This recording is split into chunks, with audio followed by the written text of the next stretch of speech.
Sergio Perez's time at Red Bull has been largely successful. I know that probably wasn't a sentence you were expecting to hear, but 5 race wins, 24 podium finishes, and 2 Constructors' Championships in 3 years is a record to be applauded. Yet, for the past 2 seasons, he's had to deal with constant calls from around the sport for his replacement.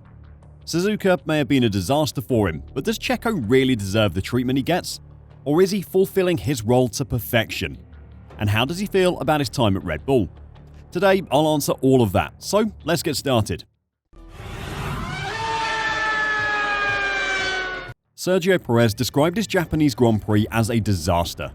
His team principal said the only upside was that he won't get a penalty carried to the Qatar Grand Prix for taking out Kevin Magnussen.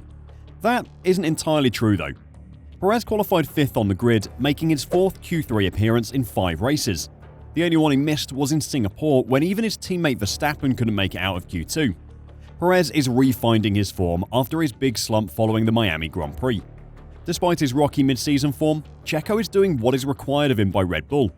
He is picking up big points, protecting his teammates' Drivers' Championship lead and the team's Constructors' Championship lead. His average finishing position this season, in races he has finished, is 4.3.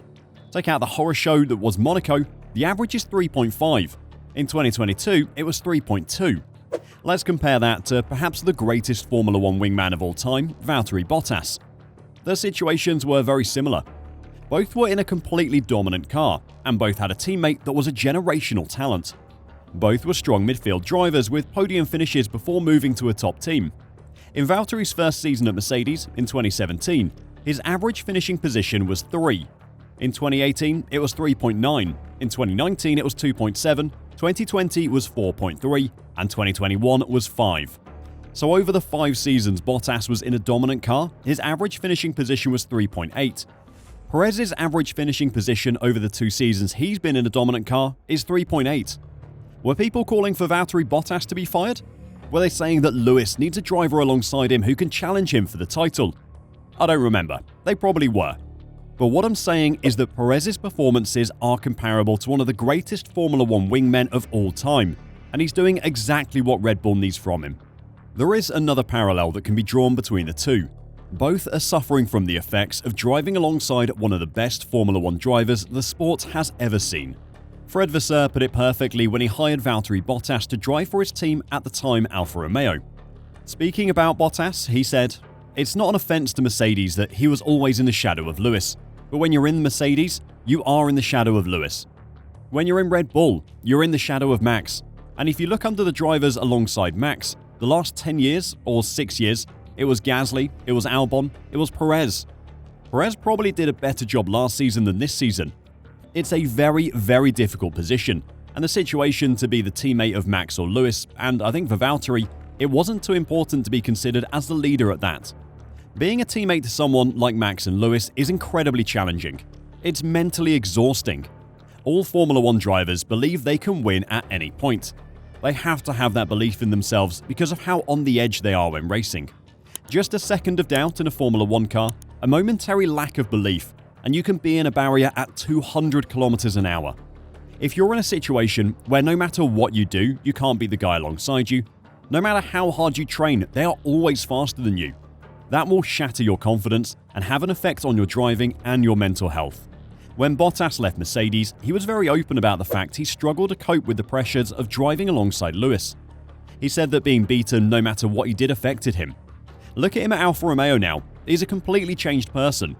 He looks so much happier than he ever did at Mercedes. Sergio Perez is currently going through the very same struggle that Bottas did for 5 years at Mercedes, and he recently opened up about it. After Miami, things started to get worse for me. I felt like I was driving another car that didn't suit me so well. Subsequently, it was not possible to get into Q3 a number of times, which shattered my confidence. This also made driving a lot more difficult, he revealed. I had a lot of trouble with it in the summer. At the beginning, I was up there and competing, but it all changed onwards. I was driving without any confidence. At a certain point, I just couldn't figure it out anymore, he confessed. Max, as a driver, has the ability to get absolutely everything out of the most undrivable of cars. No matter how much over or understeer he has, he'll find the way to get the absolute maximum out of his car. That is something that very few drivers can say. There isn't a driver on the current grid who is as good at it as he is. Red Bull are known for making challenging cars to drive because they're faster when you can extract everything from them. While Max can get the best out of those cars, Sergio cannot. But there isn't a driver on the grid who you could confidently put in the car alongside Max and say they can do what he is doing. I see all the comments from people saying Daniel Ricciardo should take Checo's seat next year. Let's consider for a second the last time Daniel was in a really challenging car, his last season at McLaren. By all accounts, that car was absolute hell to drive. It wasn't that slow, it was just awful to try and control. Daniel Ricciardo was outscored by 45 points by his teammate Lando Norris, and he really struggled with that car. He was sacked a year before the end of his contract. Is Daniel really going to handle the exceptionally challenging RB19 any better than Perez? History says no. Checo went on to talk about how his hard times on track have been affecting his mental health. Formula 1 is my sport, my life, my passion. But when you're having such a hard time at work, it's difficult to be cheerful at home with your wife and children. That's why I hired a mental coach, because my family deserves to have that cheerful father at home, Perez said, emphasizing the importance of mental health in the high-pressure world of Formula 1. He finished by saying, "And of course you have to deal with Max Verstappen as a teammate. The past has proven that this task, that pressure, I sometimes call it, the toughest track in Formula 1. It's great that Sergio has spoken out about these things. The difficulties of driving alongside a driver like Max or Lewis cannot be understated. I would love to hear from Mark Webber about how he felt when he was beaten by Sebastian Vettel 4 seasons in a row. Loads of people have said that Max Verstappen needs someone that's going to push him and compete over a whole season. On the evidence of this year, Max doesn't need any pushing. Wherever he gets his motivation from at the moment is more than enough. He's won 13 of 16 races this season. After Checo challenged him for 4 races, Max went on to win 10 races in a row. He doesn't need someone more competitive alongside him to help push and motivate him. The last time a dominant team had 2 drivers competing for a title, it was an absolute nightmare for the team. In 2016, Toto Wolff lost control of Nico Rosberg and Lewis Hamilton as they battled for the Drivers' Championship. He never again hired a driver to compete with Lewis. In 2013, Christian Horner had to put up with Sebastian Vettel and Mark Webber being at each other's throats constantly, and it made his life hell. Horner has experienced having 2 competitive drivers in a dominant car, and he definitely isn't going to subject himself to that again. Do you think having Lando Norris alongside Max Verstappen is going to create a fun team atmosphere? Or are they quickly going to turn into bitter rivals, clashing on track and constantly creating difficult situations for the team? I think it would be the latter. If there was a team challenging Red Bull for race wins constantly, then you could argue that having a more competitive driver alongside Max could be beneficial. But currently, that isn't the case.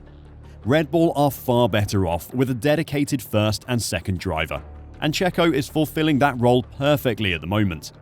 Antonio Perez, Checo's father, said recently, "The position Checo is now in is exactly the one he was hired for, second place. There is only room for one world champion. You have to understand that. He has to work, he has to earn everything hard. But everything was built around and for Max, and he has to respect that. That is the reality of the situation, and that situation isn't going to change by putting Daniel Ricciardo or Lando Norris in Checo's seat. Sergio Perez is perfect for Red Bull at the moment, and he will be perfect for them next season as well. Do you agree? Or do you think that Red Bull really wants someone to challenge Max? Let me know your opinion in the comments down below, and until next time, drive safe and bye for now.